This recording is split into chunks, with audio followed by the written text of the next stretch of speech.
Hey everybody, welcome to this episode of Sustainable Stace. I'm Stace. This is my old dog Soda Pop. I've got a flat of zucchini and squash that needs a lot of room. I'm in my garden, but I've run out of garden bed space. So this video is 5.5 easy steps to use land with no garden beds, quick and easy, and it ends up aesthetically pleasing as well. I'll show you how. Here we go. I'm Stace. For me, healthy food and sustainability are totally connected. You can grow it yourself. Nature is generous. Step number 1, mow low. If you've got tall grass, tall weeds, whatever it is, knock it down as low as you can because the next steps are going to really capitalize on mowing low. Here we go.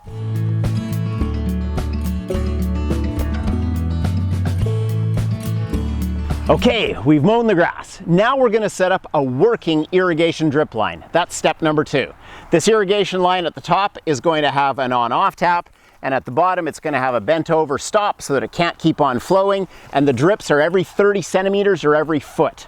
Now if you're like, oh, I don't know what to do, it's really simple. All over on my channel I've got a couple videos regarding setting up automatic drip irrigation. It's super easy. You invest once, you set it up. Some of my lines have been running for over 12 years in the same garden with little to no repairs. Now when this drip irrigation line is working, I'm going to have a straight row. My spacing will be every 2 drips or every 3 drips for my zucchini and squash plants. When you have smaller plants on drip, you'll maybe put them every foot. I'll have a straight row. Now my water's only going to go to the roots of the plants I want to grow. No overhead watering that's evaporating or creating mist. No water going to roots or weeds of plants that I don't want to grow.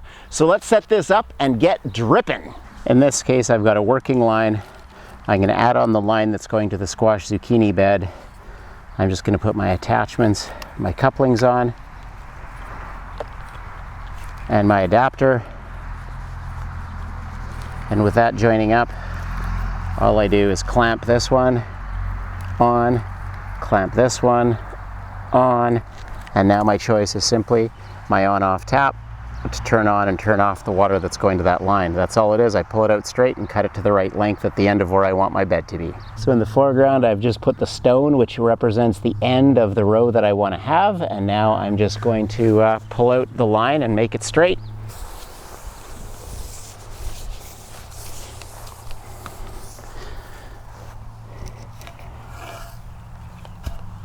That's going to keep it tight.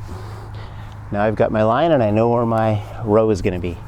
Okay, we're on to step number 3. We've done the low mow. We've laid out the drip irrigation and you can see it dripping. It's dripping at all these spots. And I'm just going to show you what I'm doing now because step 3 is prep the planting site. So what I've used here, and you're going to see right now, is a really wonderful tool that's got a broad end on one end of the pick and a sharp end on the other end of the pick, and I'm going to target the spot right where the next drip is. They're every 2 feet, and I've got a drip right here.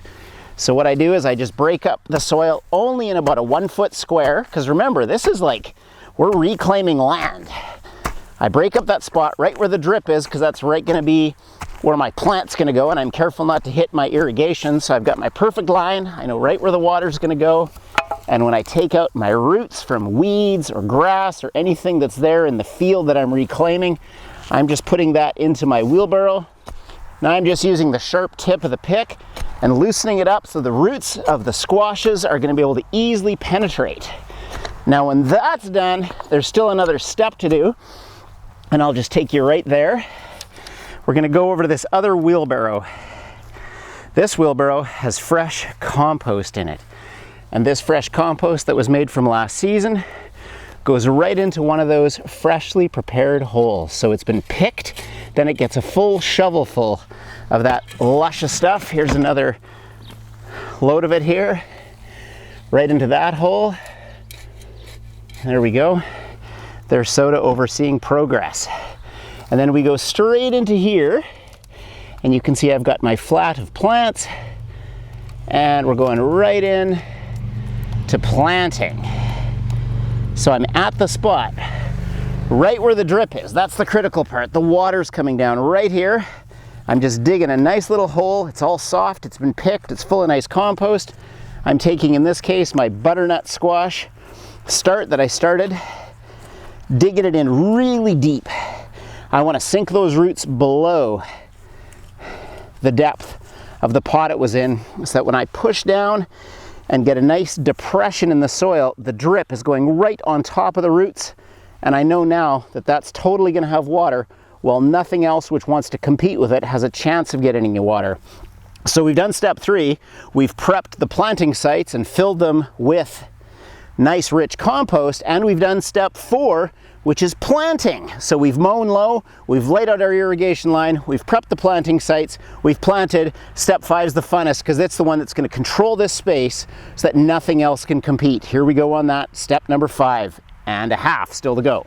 Okay, we're at step 5 and it's the most fun part, and step 5 is the reason why there's step 5.5. Step 5 is so amazing, it's really simple, and it's the powerhouse for why you're going to get success in an area where there was just weeds and grass and whatever it was that didn't seem at all like potential for garden beds. It's cover, cover, cover. So you can see that between every one of my spaced out plants, I've put a piece of cardboard to cover the ground, but now let me show you the magic bullet, and you can make it up as you wish. I was able to find roofing that's no longer good for roofing. So now this means that I can go down each side of my plants and put down a piece of roofing, and when I do cover, cover, cover now, what I've got is guaranteed cover that no weeds can get through at all, and aesthetically it's disgusting. This is ugly, and which is why there's another part to cover, cover, cover, which I'm going to show you in a second, and it's the real reason for 5.5. Here we go.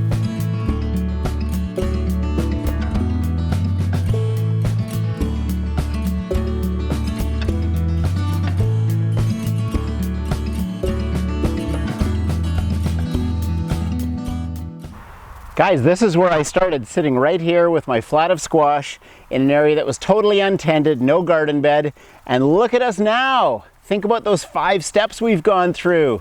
We mowed it really low, we laid out the irrigation line, which gave us a straight line and spacing.